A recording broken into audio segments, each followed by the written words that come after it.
Downloading data. Welcome to Digital Digest. Let's start.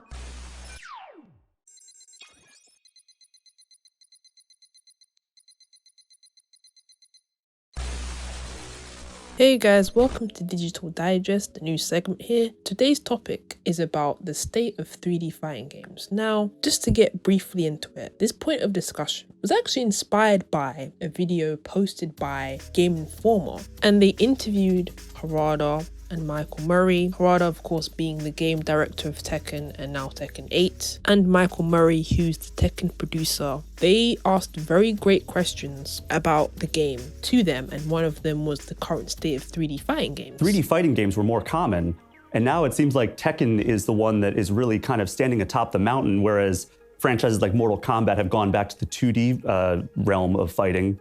How do you view the state of the 3D fighting games? It's perhaps that at a certain time when we were developing technology, we had the polygon-based character models. Was kind of a huge leap at the time. Basically, Tekken's the only one with a up-to-date installment, perhaps. So it's kind of sad that that's the case, you know. But we don't see that for 3D fighters. It's just Tekken, maybe just because of the cost of creating one character model, even in the environments that you can look at from any different camera angle. The cost might be so prohibitive that it's hard for smaller studios. And it had me thinking, wow, if you really think about it, the only fighting game in the 3D space, keep in mind 3D, that's been consistent is actually Tekken. You would have thought that by now, Virtua Fighter would be on their 6th game, Soul Calibur would maybe get another season pass. Dead or Alive, forget about Dead or Alive. I mean, years ago now, they announced that that game is practically not going to get any updates, right? So that's that game.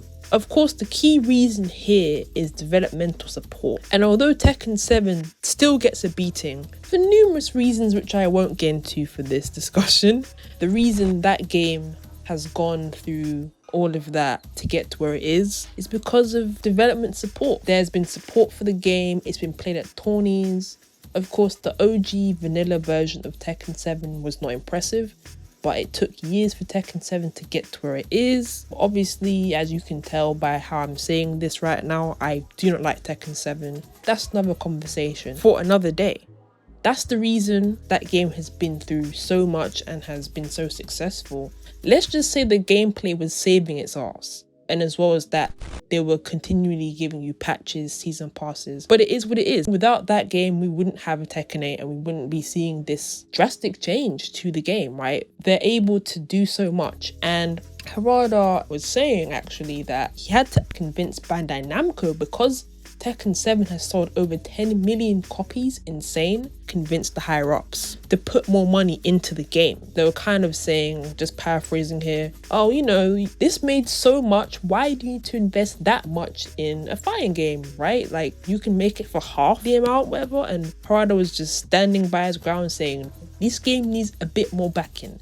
And of course, it got that. This game had to go through the ringer to get to where it is today, is what I'm trying to say in simple terms. So back to what I was saying, like Tekken being the sole 3D fighting game is quite concerning, because the 2D space, you've got Street Fighter, Mortal Kombat, they're chilling, but the 3D space, it's only been Tekken. It's just something that I have actually thought about for the longest time. It's not only the lack of support for these games, but it's also, I think, developmental costs. You know, to make a 3D fighting game, it's a lot of research, a lot of money. I can imagine how expensive that must be to make a fighting game. And then on top of that, because they are investing so much in 3D technology, developmental times are only going to get longer.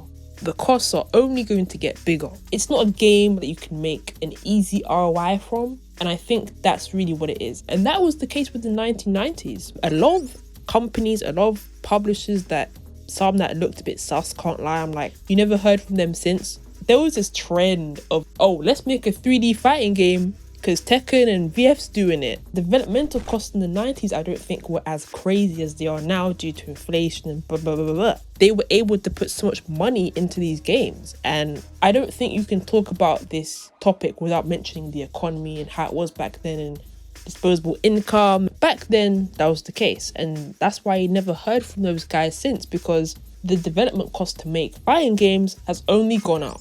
Unless you are from the big leagues of Street Fighter, Tekken, Virtua Fighter, people are very hesitant to put money into nowadays because of numerous things, especially the economy there. That is a huge reason why we don't see a lot of fighting games these days in terms of the AAA space. It's something that is unfortunate, and hopefully there are other 3D fighters alongside Tekken. Hopefully there's a new, 3D game. It can't be this way forever, right? Virtua Fighter, they're more so focused on making NFTs. No fucking thanks from me. I don't know what the brand's doing right now. I mean, the only people that are really carrying this game are the players. Soul Calibur 6, Bandai Namco literally dropped that game after what, 2 seasons, I feel? Was there even a season 3? Like, let me know in the comments below about that, but nothing from them. We'll see what happens. Hoping Tekken 8 can be a great game that brings the series, at least for me, in my opinion, to form, return to form kind of approach. Looks a bit divisive as of right now, but hey. Those were my thoughts on the state of 3D fighters right now. Let me know your opinions below. If you're interested in this, be sure to share, comment and subscribe. Thanks for watching, and I'll see you in another video. And that was Digital Digest. Out.